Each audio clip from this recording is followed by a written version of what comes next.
இப்போ த்ரிஷன் குட்டிக்கு 3 வேளைக்கு சாப்பாடு குடுக்க ஸ்டார்ட் பண்ணிட்டேன். எல்லாமே வந்து கொஞ்சம் லைட் ஃபுட்டா தான் குடுத்துட்டுருக்கேன். 6 மந்த் பேபிக்கு ஆல்ரெடி ஓட்ஸ் பொரிஜ் எப்படி பண்ணணும்னு வீடியோ போஸ்ட் பண்ணியிருக்கேன். இப்போ ஒரு 1/2 கப் அளவு ஓட்ஸ் எடுத்துட்டு நல்லா ட்ரை ரோஸ்ட் பண்ணிட்டு, இத நல்லா ஃபைனா அரைச்சு எடுத்து ஒரு கிளாஸ் கண்டெய்னர்ல ஸ்டோர் பண்ணி எடுத்து வச்சுட்டேன். 3 வேளைக்கும் நம்ம ஃபுட் குடுக்குறோம். இதுல ஏதாவது ஒரு வேளை குட்டிக்கு வந்து பிடிக்காம போகலாம். சாப்பிட மாட்டாங்க 3 வேளைக்குமே. ஸோ அந்த டைம்ல வந்து ஆப்ஷனல் ஃபுட்டா இது இருக்கட்டும் அப்படின்னு சொல்லிட்டு இத வந்து அரைச்சு எடுத்து வச்சிருக்கேன்.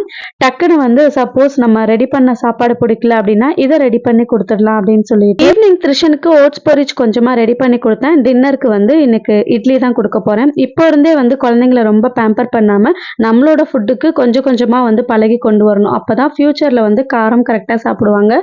சஷுவை எப்படி காரம் சாப்பிடுறான் அப்படின்னு கேட்டீங்களா, இந்த மாதிரி தான் நான் கொண்டு வந்தேன்.